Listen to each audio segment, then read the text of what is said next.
네, 우리 다 같이 찬송가 1장 드리시면서 주일 예배를 하나님 앞에 드리시겠습니다. 만복의 근원 하나님, 온 백성 찬송 드리고 저선사여 찬송하세.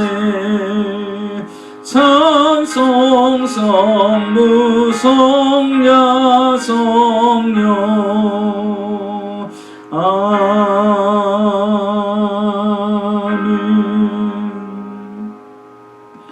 전능하사 천지를 만드신 하나님 아버지를 내가 믿사오며 그 외아들 우리 주 예수 그리스도를 믿사오니 이는 성령으로 잉태하사 동정녀 마리아에게 나시고 본디오 빌라도에게 고난을 받으사 십자가에 못 박혀 죽으시고 장사한 지 사흘 만에 죽은 자 가운데서 다시 살아나시며 하늘에 오르사 전능하신 하나님 우편에 앉아 계시다가 저리로서 산 자와 죽은 자를 심판하러 오시리라.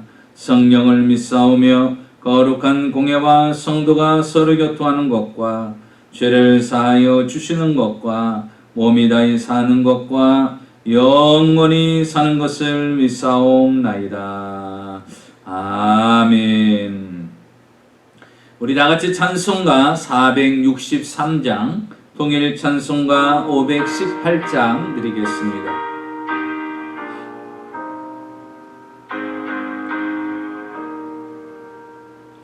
신자 되기 원합니다. 진심으로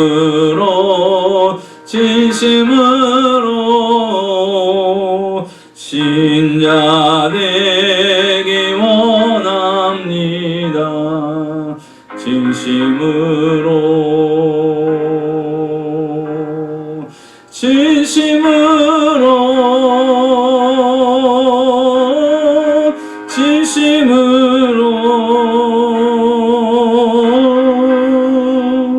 신자 되기 원합니다. 진심으로 사랑하기 원합니다. 진심으로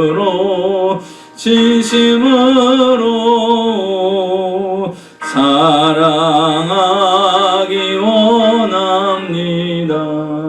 진심으로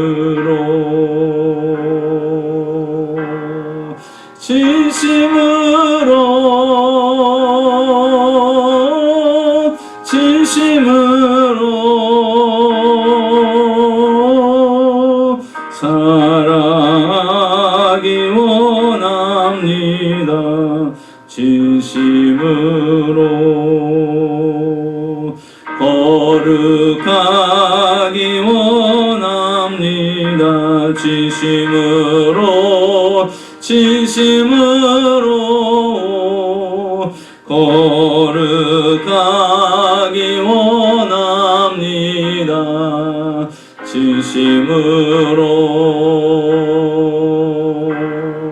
진심으로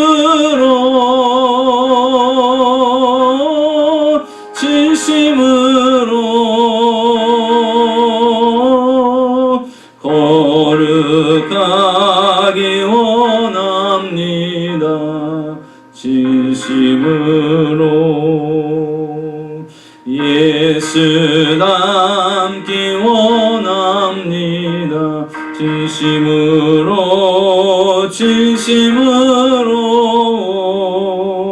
예수 닮기 원합니다. 진심으로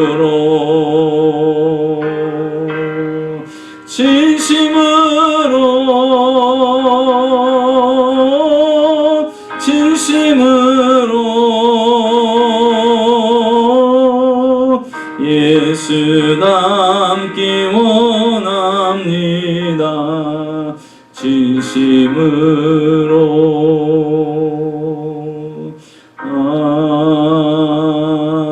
아멘. 기도하겠습니다.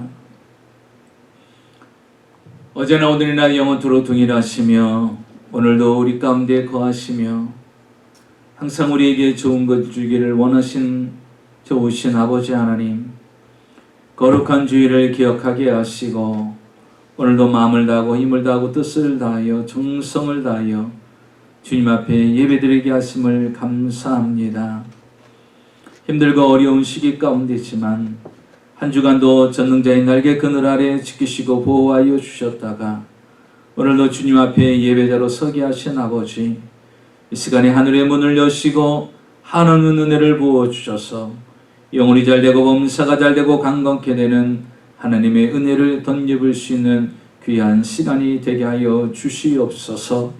연약한 신앙이 강건해지게 하시고 흔들리는 신앙이 이제 굳센 심지를 더하는 견고한 신앙이 되게 하여 주시옵시고 우리 속의 의심과 불신앙은 예수 이름으로 떠나가게 하여 주셔서 하나님을 확실하게 믿는 믿음과 말씀 위에 설 수 있는 귀한 시간이 되도록 은혜를 더하여 주시옵소서.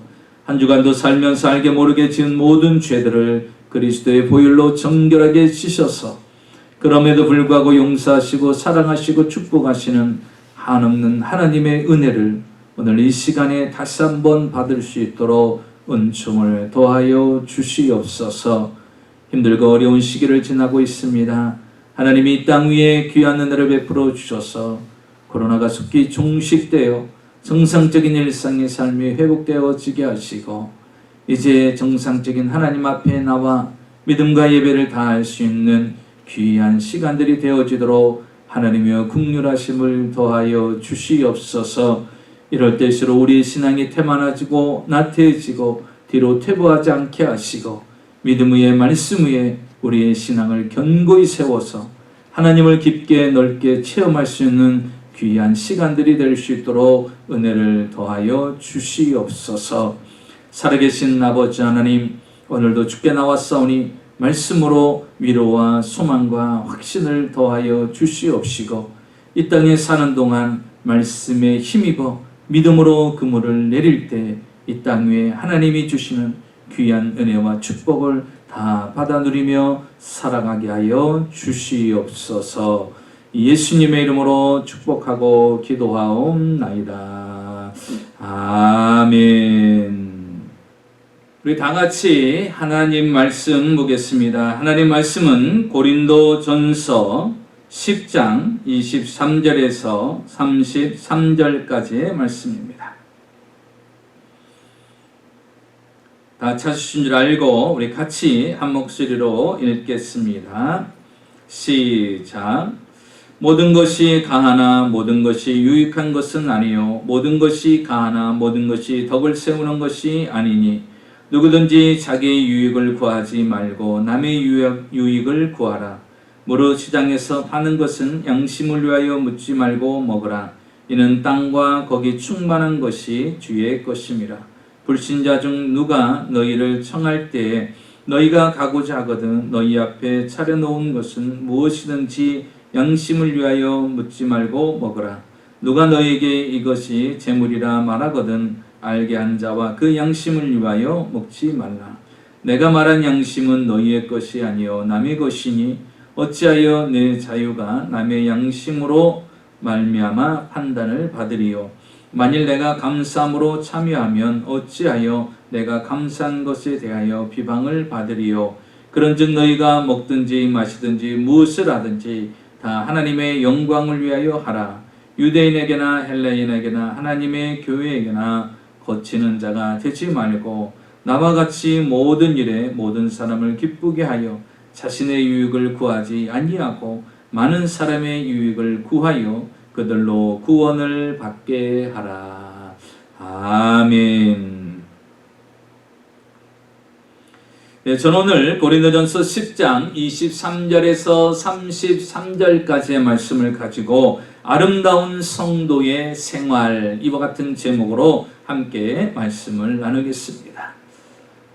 어느 날 원숭이 한 마리가 강을 지나가다가 물고기들이 그 강 안에서 헤엄치는 모습을 보았습니다. 그러나 원숭이 눈에는 그 모습이 마치 물고기가 그 물에 빠져서 허우적거리는 모습으로 비춰졌던 것입니다. 그래서 그는 걱정이 되어서 저 물고기들을 건져내 주어야 되겠다. 그는 그렇게 생각했습니다. 그리고서 그는 곧바로 바로 물속에 뛰어 들어갑니다. 그리고서 그 물속에 있는 물고기들을 강 밖으로 지금 집어 던지기를 시작합니다. 그들을 구해야겠다라는 생각으로 그들을 물 밖으로 던지기를 시작을 합니다. 그리고 나서 강 밖으로 나와보니 그 물고기들은 과연 어떻게 되었을까요? 예, 그렇습니다. 우리가 상상했던 것처럼 그 물고기는 그만 죽어 있었던 것입니다. 이 원숭이가 생각할 때는 자신이 그 물고기를 건져냈음에도 불구하고 물고기가 죽은 것은 이 원숭이는 이렇게 생각했습니다. 내가 한 발 늦었구나. 조금 서둘렀으면 이 물고기를 구할 수 있었을 텐데 내가 늦게 구하는 바람에 이 물고기가 죽게 되었어. 그렇게 생각을 하고 이 원숭이는요, 내가 조금 늦었으니 내일은 늦게 오지 말고 일찍 와서 이 물고기들을 구해줘야 되겠다. 그 원숭이는 그렇게 생각했던 것입니다. 그리고서 다음날 아침 일찍이 나와서 그 원숭이는 부지런히 물고기를 강 밖으로 다시 꺼내기를 시작합니다. 결과는 어떻게 되었을까요? 물을 떠난 물고기는 절대 살 수가 없는 것이죠. 그러나 원숭이는 잘못 이해를 해서 그 물고기를 살리겠다고, 사실은 그 물고기는 강 안에 있을 때가 가장 안전한 것인데 그를 살리겠다고, 안전한 곳으로 인도하겠다고 그를 강 밖으로 꺼내서 결국 죽음을 맞게 했다라는 사실입니다.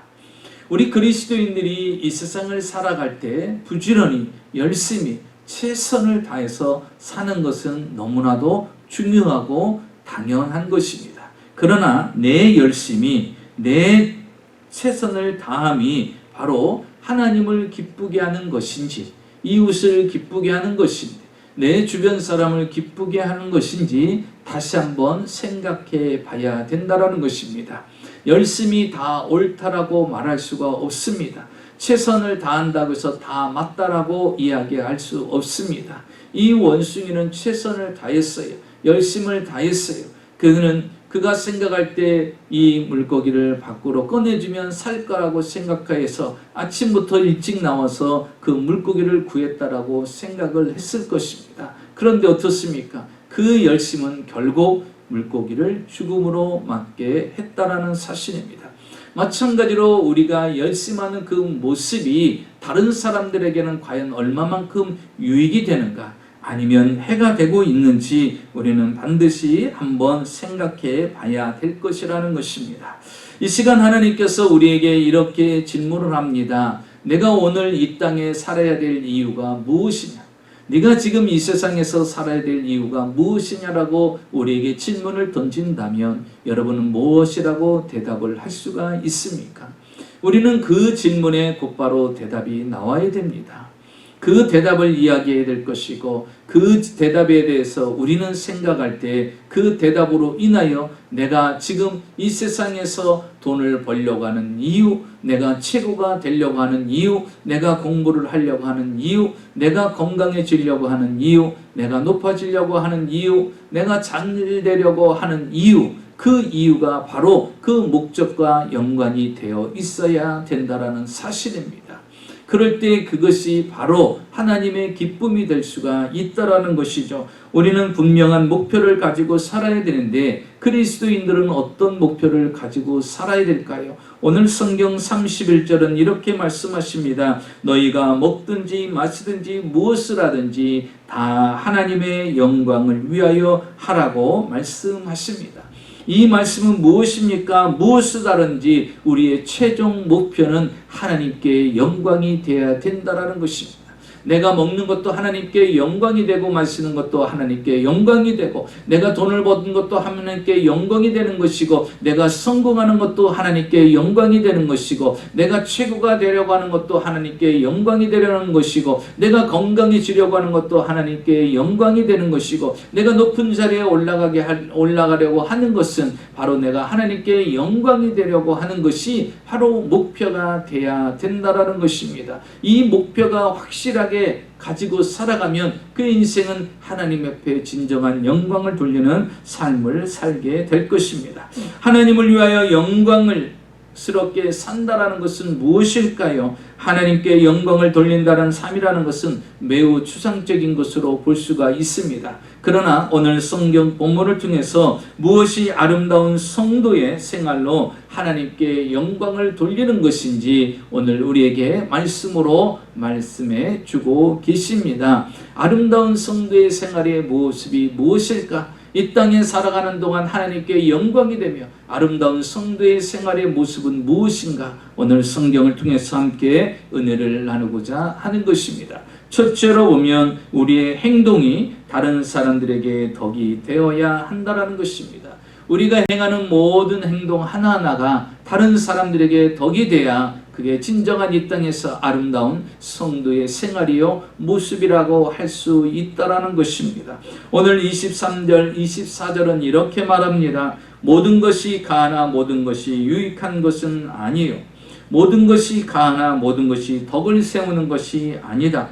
누구든지 자기의 유익을 구하지 말고 남의 유익을 구하는 자가 되라고 말합니다. 모든 것이 가하나 모든 것이 다 유익한 것이 아니라는 거예요. 모든 것이 가하나 모든 것이 다 덕을 세우는 것이 아니라는 것입니다.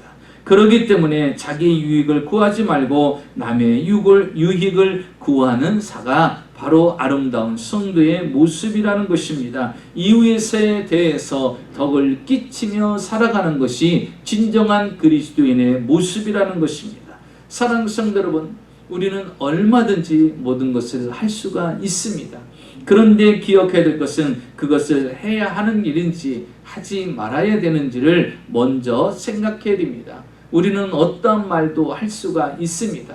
그런데 그 말이 해야 될 말인지 하지 말아야 될 말인지를 먼저 생각해야 된다는 것입니다.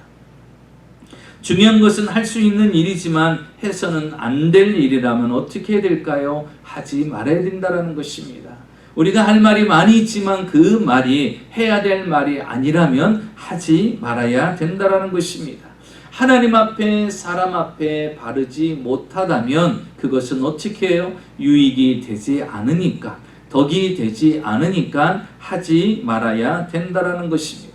오늘 성경 본문에 기록한 고린도 교회 당시에는 성도들에게 한 문제가 발생이 됩니다. 그 문제는 다른 것이 아니라 바로 우상의 제물에 관한 문제를 오늘 본문은 다루고 있습니다.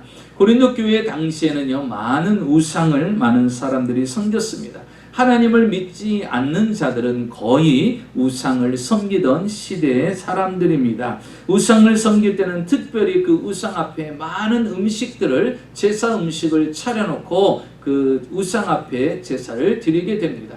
이 제사 음식은 그 제사를 드리는 사람들을 위한 음식이죠. 사실 우상이 그 음식을 먹겠습니까? 먹지 못하죠. 결국 제사 드린 사람들이 제사를 드리고 나서 그 음식을 다 먹게 되는 것입니다. 그러다가 음식이 남게 되면 때로는 어떤 사람은 그 음식을 가져다가 시장에 내다가 파는 것을 볼 수가 있습니다.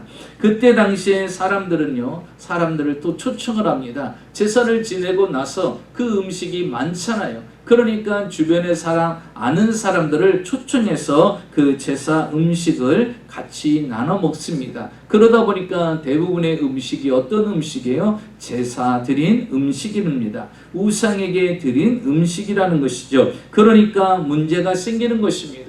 믿지 않는 자들에게, 불신자들에게, 우상을 섬기는 자들에게 그리스도인들이 초청을 받아서 가게 되면 어떻게 되겠어요? 그들이 내놓는 음식이 때때로는 제사 음식이 될 수가 있더라는 것입니다. 그러나 우리는 제사 음식을 먹을 수 없는 사람들이죠. 그렇기 때문에 우상에게 절한 음식은 먹을 수가 없는데 그 문제가 생기게 되는 것입니다. 그럴 때 이러한 일이 생길 때 우리가 어떻게 아름답게 그리스도인으로서 덕을 세울 수 있는가, 그 부분에 대해서 말하고 있는 것입니다. 그래서 사도 바울은 이렇게 이야기합니다. 내가 고기를 먹어서 누구의 믿음에 손해를 끼치는 것이라면 나는 영원히 고기를 먹지 않겠노라. 사도 바울은 이렇게 고백합니다. 남의 믿음의 유익을 위해서, 다른 사람의 믿음의 유익을 위해서 내가 만약에 그만둬야 될 것이라면 영원히 그렇게 하겠다라는 것입니다. 오늘 그렇게 말하고 있지 않습니까? 고기를 먹어서 누구의 믿음에 손해를 끼친다면, 내가 우상에게 절한 그 음식을 내가 혹시라도 먹어서 그 믿음 있는 사람에게 영적으로 손해를 끼치게 된다면 내가 그 고기를 어떻게 해요? 영원히 먹지 않겠다라고 사도 바울은 고백합니다. 영원히 먹지 않겠다라는 것, 누구를 위해서요? 이웃의 믿음 약함을 이해하기 때문에, 이웃의 어떤 영적인 성장을 기다리기 때문에, 또한 이웃을 향하여 관용하기 때문에 그 일을 행하겠다라는 것입니다. 여러분, 우리가 성숙한 크리스찬이라면요, 다른 사람의 연약한 믿음의 행위에 대해서 쉽게 비판해서는 안 된다는 것입니다. 비판에 앞서 이웃을 우리가 그 이웃의 처지를 잘 이해하는 그러한 자세가 있어야 된다라는 것입니다. 그래서 사도 바울은 어떤 음식이라도 그 이웃에게 덕이 되지 않고, 그 믿음 있는 사람에게 덕이 되지 않고, 믿지 않는 자에게 덕이 되지 않는다면, 결코 유익이 되지 않는다면 자기는 영원히 내가 비록 좋아하는 고기라 할지라도 먹지 않겠다라고 이야기를 하고 있는 것입니다. 그뿐만 아닙니다. 고린도전서 9장 19절에 보면 스스로 모든 사람에게 종이 된 것은 더 많은 사람을 얻고자 함이니라. 사도 바울은 더 내가 낮아진 것은 더 많은 사람들을 얻기 위해서라는 것입니다. 또한 성경 23절에 보면 여러 사람에게 내가 여러 모양이 된 것은 아무쪼록 몇몇 사람을 구원고자 함이니라 하시니, 사도 바울의 목적은 영혼을 구원하는 것입니다. 영혼을 살리는 데 목적을 둔 것입니다. 내가 음식을 먹지 않음으로 인해서 그 영혼을 구원받게 하고 그 영혼이 실족하지 않고 죽게 돌아오고 예수를 잘 믿게 된다면 나는 그것조차도 하지 않겠다라는 것입니다. 사도 바울은 많은 사람들을 구원하기 위해서 스스로 자기의 자유를 제한시키는 그리고 종이 되었다라는 것입니다. 바울은요, 가난한 자를 위하여 가난하게 되고, 약한 자를 위해서 약한 자가 되고, 강한 자를 위해서 강하게 되고, 또한 유대인들을 위해서 유대인의 사람으로, 또한 헬라 사람을 위해서 헬라 사람으로 행동하기를 원했다는 것입니다. 이유가 무엇입니까? 그 모든 사람들을 구원케 하기 위해서라는 것입니다.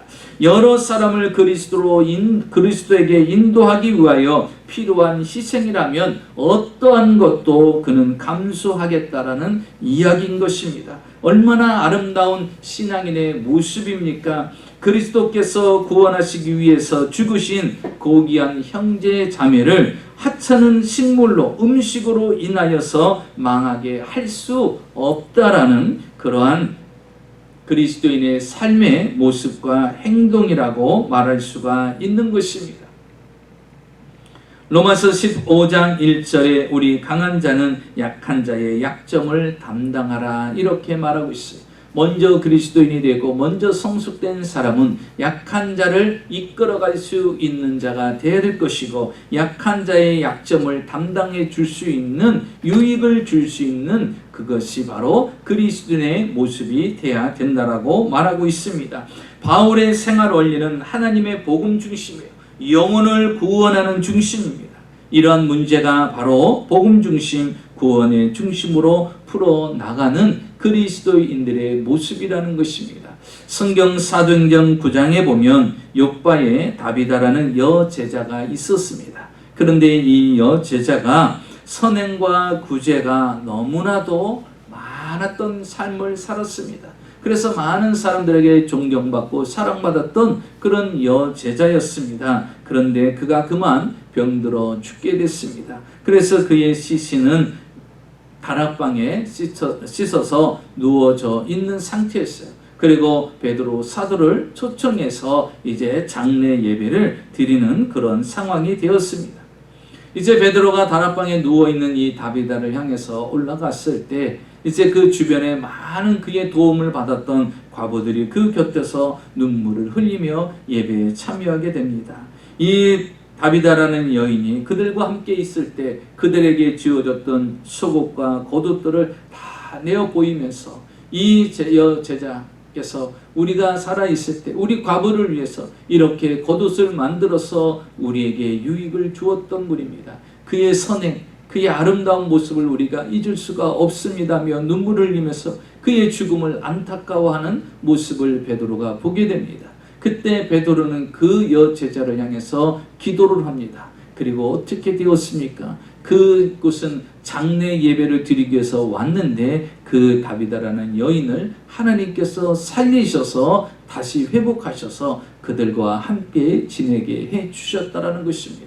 사랑하는 성도 여러분, 하나님께서는요, 이 땅 위에 그리스도인들이 다른 사람에게 유익을 끼치면서 유익을 주면서 덕을 세우면서 살아가기를 원하고 계십니다. 이 다비다가요, 이 땅에서 선행과 구제를 행함으로 말미암아 죽었음에도 불구하고 하나님이 그를 다시 살리셔서 이 땅에 유익한 자로 다시 세우셨다는 사실입니다. 우리가 다른 사람들에게 덕을 끼치고 유익을 끼치며 살아야 하는데 먼저 우리 가족부터 또한 우리 교우부터 우리 옆에 있는 사람들에게 먼저 덕이 되어야 된다는 것입니다. 먼저 유익을 끼칠 수 있는 사람이 되어야 된다는 것입니다. 미국에서 아주 유명한 전도자인 무디 목사님의 일화가 있습니다. 어느 날 이 무디 목사님 교회의 교인 가운데 양조장을 크게 세우신 분이 있어요. 양조장은 무엇이냐? 술을 만드는 공장이죠. 술을 만드는 공장입니다. 그런데 크리스찬이 술을 만드는 큰 공장을 만들어서 이제 개업 예배를 목사님을 모시고 드리려고 하는 것입니다. 성도님이 초청했으니 안 갈 수가 없고 가서 이제 사업장을 위해서 예배를 드리기 시작합니다. 기도를 하고 설교를 마치고 이제 마지막 축도를 해야 될 시간입니다. 이때 무디 목사님께서 두 손을 높이 들고 이제 모든 참석한 사람들 앞에 축도를 하기 시작합니다. 그의 축도를 들어보시기 바랍니다. 오 하나님, 이 양조장이 오늘 예배드리고 내일 문을 열게 됩니다. 이 양조장 문이 열리지 않게 하여 주시옵소서. 이 문이 열리면 엄청난 술이 생산될 것입니다. 수많은 청소년들이 이 술을 마시고 타락할 것입니다. 수많은 사람들이 술을 먹고 취하여 제 정신이 아닐 것입니다. 오 하나님, 제발 오늘 밤 이 양조장 주인의 마음을 감동시켜 주셔서 이 양조장 문이 내일 열리지 않게 하옵소서. 지금 이 양조장 개업에 축복 예배를 드리러 온 목사님께서 내용이 축복 기도가 아니라 완전히 초를 치는 그런 기도를 하고 있는 거예요. 그러다 보니까 이 개업식이 끝나고 난 뒤에 축하 파티를 하려고 했었는데 사람들이 분위기가요, 그 자리에 참석해야 될 분위기가 아닌 거예요. 축하할 분위기가 아닌 거예요. 그러다 보니까 사람들이 하나 둘씩 당황해서 그 자리를 다 떠나게 됩니다. 그날 밤 양조장 주인은 밤을 새면서 고민에 빠지게 됩니다. 도무지 한숨 잘 수가 없어요. 그래서 그는 새벽녘에 하나님 앞에 진심을 다하여 하나님께 기도하기 시작했다고 합니다. 하나님, 내가 하나님의 뜻이 무엇인지 알기를 원합니다. 목사님이 오셔서 이렇게까지 기도를 했는데 내가 정말 내일 이 오픈을 다시 해야 됩니까? 내일 시작을 해야 되겠습니까? 아니면 그냥 문을 닫아야 되겠습니까? 하나님 앞에 그가 새벽에 간절히 기도했어요. 마음을 엮고 중심을 다해서 간절히 기도했을 때 하나님께서 그에게 응답해 주셨습니다. 그래서 이 양조장 주인은 그 다음날 문을 닫기로 결심을 합니다. 그리고 더 이상 이 양조장은 개업을 하지 않고 운영을 하지 않게 되었다는 것입니다. 그러면 그 양조장은 무엇이 되었을까요? 바로 그 건물은 나중에 무디 신학교로 바뀌어지게 되었다라고 말합니다. 양조장이 신학교, 많은 목회자들을 양성하는 신학교로 바뀌어지게 되었다라는 것이죠. 사랑하는 성도 여러분, 우리는 다른 사람들에게 덕을 끼치는 사람이 되어야 되는 것입니다. 주 안에서 다른 사람들에게 유익을 끼치게 하고 덕을 끼칠 때 하나님은 우리를 인정하시고 축복해 주신다는 사실입니다.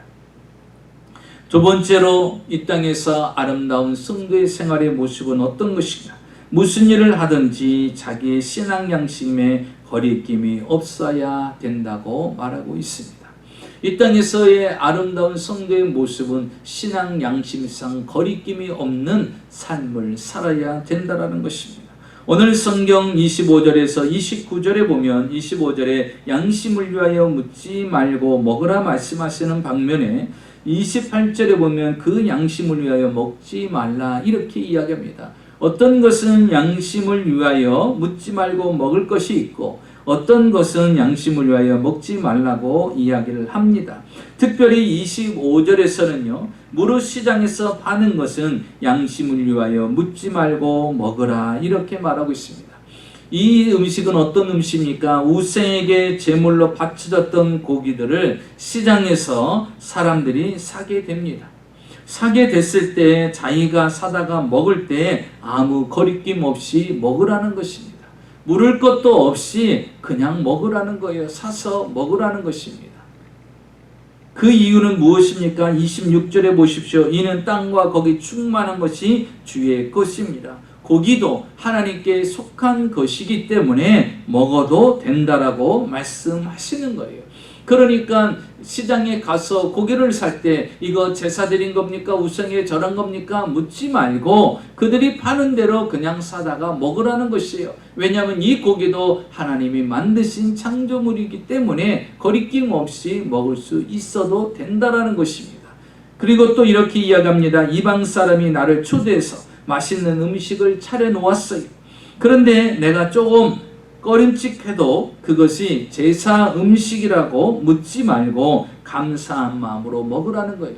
굳이 가서 내가 이거 제사 음식입니까? 아닙니까? 그렇게 묻지 말라는 거예요. 조금 꺼림칙한다 할지라도 묻지 말고 하나님이 주신 음식이니 감사함으로 먹으라는 것입니다. 그런데 만약에 내가 묻지 않았는데 그 주인이 이거 제사 드리는 음식입니다 라고 만약에 먼저 말을 한다면 어떻게 하라는 거예요? 양심으로 먹지 말라는 거예요. 알고는 먹지 말라는 것입니다. 모르고 굳이 묻고서는 먹을 필요가 없다라는 것이죠. 그럴 필요는 없다라는 거예요. 그러나 만약에 그들이 이야기를 해서 이거는 제사 드린 음식이다 그러면 너의 양심상 이미 알았으니 먹지 말라는 것입니다. 또 앞서서 고린도전서 8장 4절에는요. 그러므로 우상의 제물은 먹는 일에 대하여는 우리가 우상은 세상에 아무것도 아니며 또 하나님은 한 분밖에 없는 줄 아노라. 왜 우리가 우상의 음식에 대해서 신경을 덜 쓰냐면 우상에게 바쳐졌다고 하지만 우상은 어떤 것입니까? 그 자체가 바로 헛것이죠. 하나님 외에는 참 신이 없기 때문에 그 고기 또한 하나님께 속한 것이기에 하나님께 감사하고 먹으면 된다는 거예요. 굳이 내가 물어보면서 알아가면서 할 필요는 없다라는 거예요. 상대방이 이것이 우상에게 절한 제사드린 음식이다 할 때에는 내가 이미 알았기 때문에 양심상 절대 먹어서는 안 될 것이고 그렇지 않고서는 내가 굳이 물어가면서 안 먹으려고 할 필요는 없다라는 것이에요. 하나님이 주신 모든 음식은 감사함으로 먹으면 된다라는 것입니다. 문제는 음식에 있는 것이 아니라 문제는 나와 함께 있는 다른 사람들이 문제라는 것이에요. 왜냐하면 내 옆에 있는 그 친구가 오랫동안 우상을 섬겨왔던 사람이에요. 그런데 그가 이제 예수님을 믿게 된 것입니다. 이방 종교, 우상의 종교의 배경을 가졌던 사람이 이제 막 회개하고 이제 새 신자가 되었던 것이죠. 이 사람은 나처럼 쉽게 이 음식을 가까이 할 수가 없어요. 이미 이제 이 우상을 접해서는 안 되고 이 우상 음식을 먹어서는 안 되는 상황입니다. 그러나 나는 이제 어느 정도 신앙의 성숙이 되었고 신앙의 어떤 믿음의 위치에 섰기 때문에 굳이 내가 그걸 물어보고 이야기하고 먹지 않고 정말 감사함으로 먹을 수 있는 충분한 그런 믿음이 우리에게 있었던 거예요. 그런데 문제는 새 신자입니다. 그 우상을 섬겼던 새 신자가 문제예요. 나는 먹을 수가 있는 음식이지만 그 친구는 아직 먹을 수가 없는 것이죠. 그렇기 때문에 어때요? 그 친구 때문에 먹지 말라는 거예요. 그 친구가 그 모습을 보고 우상 음식 먹어도 되네, 우상 음식 상관없네 하면서 잘못 이해하고 잘못 깨닫게 되면 그 신앙에 혹시라도 퇴보가 되는 그런 모습이 될 수 있기 때문에 문제는 주변의 사람 또한 새신자와 믿음이 약한 자를 위해서 우리가 그것을 조심해야 된다라는 사실을 이야기하는 것입니다. 아무리 죄가 되지 아니해도 그것이 다른 사람에게 상처가 되고 다른 사람을 죄짓게 한다면 그것은 어떻게 해야 됩니까? 하지 말아야 된다라는 것입니다. 그렇기 때문에 우리의 신앙의 모습이 어떤 모습이 되어야 될까요? 바로 내 이웃과 주변 사람들에게 덕이 되는 모습이 되어야 된다라는 것입니다. 사람들은 누구나 자기의 선한 양심을 속이고 살아갑니다. 그 선한 양심이 내 안에 있음에도 불구하고죠. 우리가 양심적으로 산다고 하지만 우리의 양심이 성령의 지배를 받지 아니하면 우리 또한 흔들리고 요동할 수밖에 없는 존재인 것입니다. 그렇기 때문에 우리의 신앙 양심에 따라 살아가면 하나님이 우리에게 더 큰 은혜를 부어주십니다. 성경의 히스기야 왕이 갑자기 병들어 죽게 되는 상황을 맞게 됩니다. 그때 히스기야 왕은 하나님 앞에 어떠한 기도를 드립니까? 그는 하나님 앞에 이렇게 간절하게 기도를 합니다. 하나님, 내가 여호와 목전 앞에 여호와 앞에 진심과 전심으로 내가 진실과 전심을 다하여 하나님을 섬겼던 것을 기억하여 주시고 또한 내가 여호와 앞에서 선을 행하신 것, 여호와 앞에서 선을 행하신 것을 기억하여 주시옵소서. 그가 하나님을 믿는 자로서 하나님 앞에 진실하고 또한 그가 정심을 다하여 하나님을 섬겼습니다. 그뿐만 아니라 여호와 앞에서 선을 행했던 삶을 살았던 사람이에요. 그래서 하나님, 내가 이렇게 믿었고 이렇게 생활하고 이렇게 살아왔던 거 주님 기억하여 주시옵소서라고 그가 간절히 하나님께 눈물로 통곡하며 기도했습니다. 하나님께서 그의 살아온 인생의 길을 바라보시고 주님께서 그의 인생을 어떻게 하셨습니까? 그의 생명을 15년 동안 더 연장시켜 주셨습니다. 이 땅 위에 우리가 진실과 전심을 다하여 하나님을 섬기고 선을 행하며 바른 양심을 가지고 다른 사람들에게 유익을 주는 그런 모습을 살아가면 하나님은 우리 인생에 유익된 삶으로 축복해 주신다는 사실입니다. 세 번째로 보니까 이 세상에서 아름다운 성도의 생활의 모습은 바로 세상에 빛이 되는 성도일 때 그 아름다움이 빛이 난다라는 것입니다. 오늘 성경 32절, 33절을 우리 같이 한번 보겠습니다. 유대인에게나 헬라인에게나 하나님의 교회나 거치는 자가 되지 말고 나와 같이 모든 일에 모든 사람을 기쁘게 하여 자신의 유익을 구하지 아니하고 많은 사람의 유익을 구하여 그들로 구원을 받게 하라. 사도 바울이 이야기합니다. 유대인에게나 헬라인에게나 믿는 자나 믿지 아니하는 자나 또한 교회, 하나님의 교회에서나 거치는 자가 되지 말라라는 거예요. 이 말은 무엇입니까? 거치는 자, 걸림돌이 되지 말라는 것입니다. 교인들은 교회에서 걸림돌이 되어서는 안 되고요. 믿는 자와 믿지 않는 자들에게 걸림돌이 되어서는 안 돼요. 거치는 자가 되어서는 안 되도록 조심해야 된다는 것입니다. 우리가 잘못하면 하나님께서 영광을 받으실 수가 없어요. 우리로 인하여서 하나님의 이름이 빛나는 것이 아니라 수치와 모욕을 당할 수가 있게 된다는 것입니다. 가끔 보면 믿는 사람들의 행동이 보기 싫어서 교회에 가지 않겠다라고 이야기하는 사람들이 있습니다. 오늘날 이 땅의 교인들의 모습은 아름답게 비춰지지 않고 있습니다. 그래서 교회가 세상 사람들한테 인정받지 못하고 교회의 모습이 세상의 기준이 되어지질 못하고 있습니다. 거룩해야 될 교회에서 거룩해야 될 성도들이 거룩하지 않고 거룩하지 않는 교회의 모습이 비춰질 때 세상 사람들은 교회를 멀리하고 그리스도인들을 멀리할 수밖에 없는 것입니다. 어떠한 분이 차를 타고 가다가 파킹랏에서 다른 사람의 차를 부딪히게 했습니다. 그 차로 다른 차를 부딪히고 곧바로 그는 나와서 그 상대방 차가 부서진 것을 확인을 합니다. 그리고서 좌우를 살펴봅니다. 그러니 살펴보니 아무도 없는 거예요. 그러자 그의 입에서 이런 말이 나옵니다. 할렐루야, 감사합니다. 그러면서 곧바로 아무도 보지 못했다고 차를 몰고 swing 하고 갑니다. 그리고서 몇 달이 지난 뒤에 하나님께서 자신을 지켜줬다라고 어떠한 곳에서 그 일을 간증하는, 마치 자랑인 것처럼 간증하는 모습을 볼 수가 있습니다. 여러분, 이것은 간증이 될 수 있을까요? 이것이 자랑이 될 수 있을까요?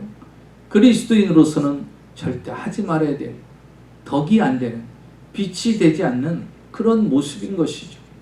그런 모습인 것이죠. 제가 아는 목사님의 아드님이 대학교 1학년 돼서 처음 운전을 배우게 됐어요. 처음 운전을 배우게 됐는데 그 운전을 배우면서 얼마나 또 불안도 하겠습니까? 그러다 보니까 처음에는 작은 실수들이 많아요. 동네 이제 집 앞에 다가오는 과정에서 그만 옆에 있는 백밀러 양쪽 사이드에 있는 그것을 그만 자기 차와 함께 부딪혀서 그것이 떨어져 나가버린 거예요. 떨어져 나가버린 거예요. 그래서 얼마나 난감하겠어요. 당황도 되고 놀라기도 하고 자기가 그런 사고를 냈으니까. 그런데 보니까요, 아무도 없더라는 거예요. 아무도 없더래요. 그래서 얼른 그 목사님 아드님이 집으로 왔답니다. 그래서 이제 아빠한테 이야기했겠죠. 내가 이렇게 해서 너무 당황해서 그냥 왔다고. 집 앞에서 그 일이 일어났다는 거죠. 그때 그 목사님이 그 아들을 데리고 그곳을 갔다고 합니다. 그리고서 쪽지를 거기에 남겼다고 하죠. 아, 내가 잘못해서 당신의 차를 이렇게 부수게 됐습니다. 이것을 알게 되시면 전화 연락 달라고 그렇게 했더라는 거죠. 그리고서 다 저녁이 돼서 어느 분한테 연락을 받게 된 거예요. 그리고서 그분과 대화를 나누게 됐습니다. 자기도 차를 세워놨을 때 이런 일들이 많이 있었는데 그래도 쪽지를 적어놓고 간 사람은 단 한 번, 지금 당신뿐이라고 그렇게 이야기를 하더라는 거예요. 그러면서 이야기를 했다는 것이죠. 이 아이가 초보 운전이라 이렇게 실수를 했습니다. 그래서 우리가 고쳐줄 테니까 말씀하라고. 그랬더니 괜찮다고. 왠지 나는 오늘 기분이 좋아서 내가 알아서 처리를 할 테니까 괜찮다고. 이렇게 쪽지라도 남겨두고 가서 정말 고맙다라고 하면서 자기가 처리하겠다고 하면서 굳이 이제 자기가 알아서 하겠다고 하고 전화로 마치더라는 것입니다. 여러분, 우리 그리스도인들은 기본적인 양심이 있어야 되고요. 기본적으로 세상에 빛이 되는 사람이 되어야 되는 것입니다. 오늘 성경은 우리에게 그렇게 말씀해 주고 있습니다. 33절에 보니까 나와 같이 모든 일에 모든 사람을 기쁘게 하여 자기의 유익을 구하지 아니하고 많은 사람의 유익을 구하여 그들을 구원받게 하라. 이렇게 말씀하고 있습니다. 여러분, 이 땅에서 그리스도인으로 산다라는 것은 쉽지 않죠. 그러나 우리는 그리스도인으로서 이 땅에서 유익을 끼치며 살아야 됩니다. 우리는 그리스도인으로서 이 땅에서 선한 양심을 가지고 그 양심을 드러내고 살아야 됩니다. 그리스도인에서 이 땅에서 우리는 빛과 같은 존재가 되어야 되고 본이 되는 존재가 되어야 됩니다. 신앙생활뿐만 아니라 인격적인 부분도 마찬가지고 사람을 대하는 모습조차도 모든 것이 덕이 되고 유익이 되고 빛된 삶을 살아가야 되는 것입니다. 이것이 이 땅에 살아가는 아름다운 그리스도인의 성도의 생활의 모습입니다. 오늘 우리는 그리스도 안에서 성령님의 지배를 받아 정말 많은 사람들에게 이 세상에서 많은 유익을 주고 많은 자들에게 빛이 되고 많은 자들에게 선한 영향력을 미칠 수 있는 그런 하나님의 그리스도인으로 하나님의 자녀로 살아가는 저와 여러분이 되시기를 주의 이름으로 축원합니다. 기도하겠습니다. 살아계신 아버지 하나님 감사합니다. 오늘 우리를 사랑하셔서 귀한 전으로 인도하시고 하나님 앞에 예배드리게 하심을 감사합니다. 우리의 마음과 중심이 여호와를 닮아가게 하시고 하나님의 형상대로 지음받은 우리가 주님의 모습을 비춰낼 수 있는 진정한 하나님의 자녀의 삶이 되어지게 하여 주시옵소서. 내 유익을 찾는 자가 아니라 내 유익을 쫓는 자가 아니라 다른 이의 주변 사람의 유익을 쫓고 유익을 주는 자가 되게 하시고 우리의 양심이 무뎌지지 않게 하시고 선한 양심을 따라 이 땅에 살아가게 하여 주시옵시고 세상에서 빛과 소금의 역할을 감당하여 우리의 모습과 행동 속에서 다른 사람들이 그 모습을 통하여 구원을 얻는 귀한 역사들이 나타나도록 주님 역사하여 주시옵소서. 그리하여서 우리의 모습이 이 땅에 살아가는 동안 세상 사람들이 비춰주고 주변 사람들이 비춰서 볼 때 아버지 하나님 아름다운 성도의 모습으로 나타나고 비춰질 수 있도록 하나님 은혜를 더하여 주시옵소서. 오늘도 마음과 중심을 다하여 귀한 예배 드리고 정성과 준비한 귀한 예물을 주 앞에 드립니다. 11조 감사예물, 승비예물, 구제예물, 건축예물, 기도의 제복을 적어 주 앞에 정성을 다해 준비한 드린 손길들 위해 하나님이 축복하여 주시고 이 땅에 사는 동안 물질로 힘들고 어렵지 않게 하시고 항상 시와 때를 따라 채우시고 축복하시는 귀한 은혜 속에서 살아가게 하여 주시옵소서. 지금은 우리 주 예수 그리스도의 무한하신 은혜와 아버지 하나님의 놀라우신 사랑과 보혜사 성령님의 충만하신 축복이 오늘 예배에 참석하여 이제 우리의 마음과 중심을 다하여 그리스도인의 모습과 신앙생활을 갖춰서 이제 유익을 주며 또한 신앙의 양심에 따라 행동하고 살아가며 세상의 빛과 수금의 역할을 감당하는 아름다운 성도의 생활을 우리가 행하여 나가고자 결심하는 사랑하는 성도님들의 생활과 사업과 가정과 자녀와 직장 위에 지금으로부터 영원토록 함께 하시기를 간절히 축원하옵나이다. 아멘.